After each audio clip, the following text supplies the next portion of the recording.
blatant, uncovered, without any burqa truth, so that you and I can have a chat as to why in the world are we sinking in political correctness and a lack of integrity, lack of truth. The entire message coming out, especially from India today, seems to be at the women fancy of the Washington Post or the New York Times. And there are enough Indians within India for India not necessarily to need any opponents, any critics outside its borders. Not that India does not have it. India is surrounded, both its limbs have been chopped off. There are hostile elements to the West. There are people inside India who still not reconcile to the fact that the two-nation theory of Muhammad Ali Jinnah and the Nawabs of UP, Hyderabad, Bhopal, you name it, in Bengal, are long gone dead, but that spirit lives on. And that spirit is most evident in the complete dishonesty and cunning of the people saying that the Citizenship Act is going to tear the country apart, and that the Muslims of India, who came along with Timur and Babur to rip away and pillage this land, are going to be second-class citizens. What a bunch of lies. Now let me get first to the epicenter of this, the Jamia, Millia, Islami. Now, just those words are scary. The word millat from milli is long gone dead. Millat came from the caliphates of Turkey and the central Turkans who ruined this country and destroyed it.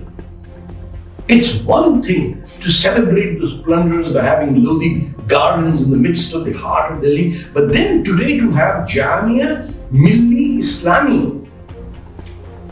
Most non-Muslim Indians don't even know what it means. Take a look at the emblem of Jamia Millia. It says right on the top, Allahu Akbar. Are we at war? Is this a university?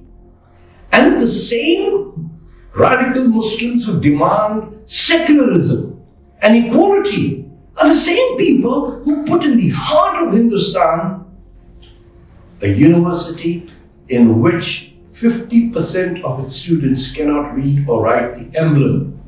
Because 50% of the seats, under some bizarre notion of equality, are reserved for 13% of the population of this country.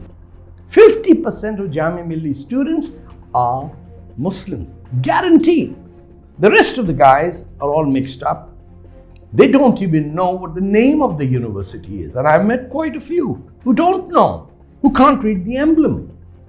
Millat, by its very nature, comes from the word ummat and caliphate. Jamia is university or institution. Why is it that this university in the heart of Delhi has to have its name in Arabic? Have the wounds of Muhammad bin Qasim not been enough on this land? Have Mahmud Ghaznavi's 17 attacks on Somnath not sufficient? That right after 1947 we plant a dagger in the heart of Hindustan and say we are there to bleed you to death? And then you come out after the CAA, which has nothing to do with the citizens of India, which does not mention any person, religion of those who are citizens and voters of this country. It only applies to those who came to India from neighboring 3 Islamic countries before the year 2015. Understand, Jamia Millia and Aligarh University students? Only those who came here before the year 2015. I can repeat it slowly. I can do it in Bhojpuri. I can do that in Urdu. I can tell that same thing into your dead heads again and again. But you know, and I know, that you know the truth. But you are conditioned to play victim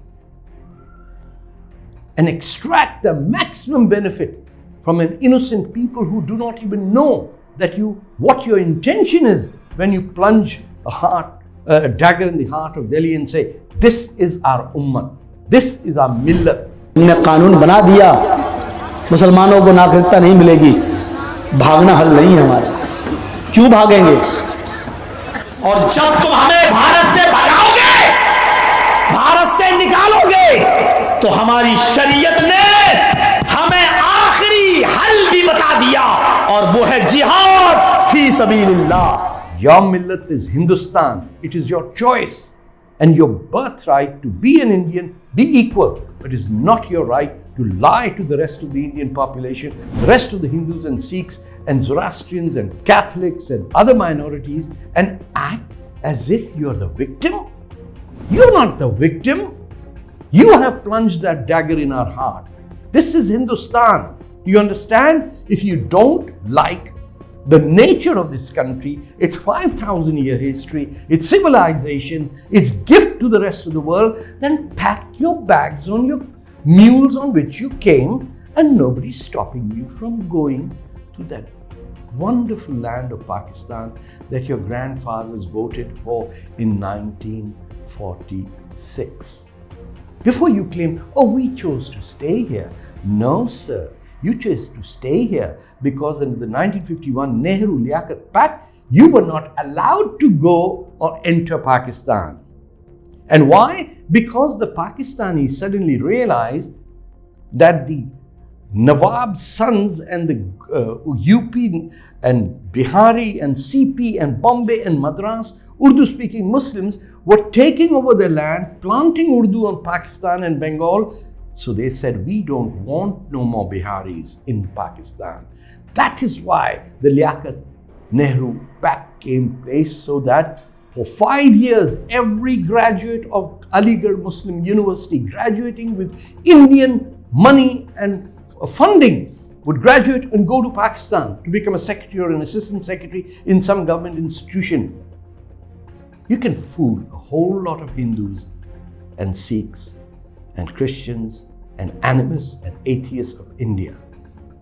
But unfortunately, I am a Muslim who was born in Pakistan, and you can't fool me.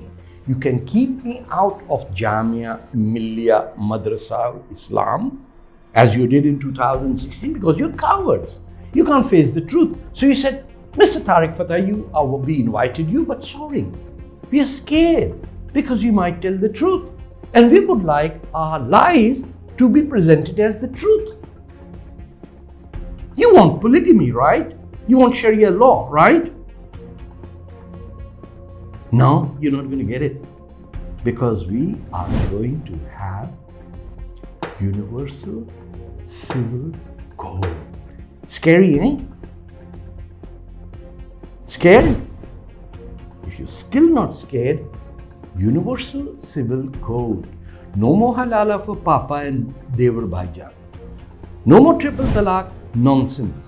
No more selling your daughters to rich Arab sheikhs visiting Hyderabad. No, no, no. It's the end of your 70-year-old blackmailing. There are Muslims in India who have more rights than any Muslim anywhere on earth.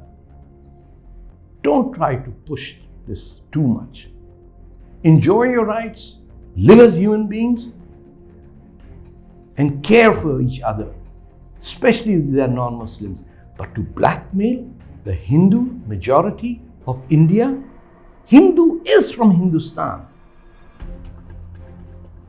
There is no changing of this name.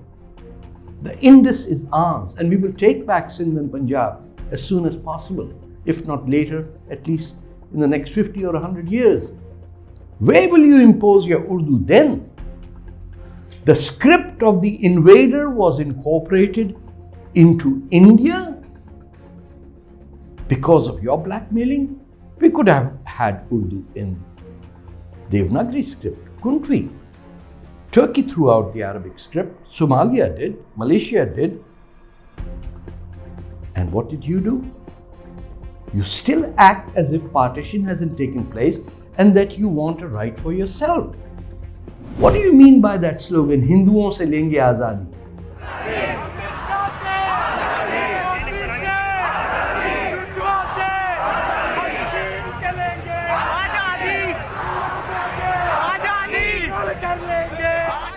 Just Just tell me. And why would you lie to say, we didn't say Hindu was selling azadi, we said Hindutva was selling azadi. What do you know about Hindutva? You're not even a piece of dust from the shoe of Savarkar that you so lovingly criticize. You wouldn't stand a chance in the Andaman Islands. You wouldn't get off a boat in the Mediterranean and escape from a ship. No, you are the privileged people who get subsidy from the Hindus to go for Hajj, which by the way negates your Hajj. Do you know that? A Muslim cannot do Hajj if he is subsidized by someone else. And you go to your Hajj knowing that non-Muslims are paying for your Hajj as a subsidy, and yet you go and then you come back complaining. Give your victims.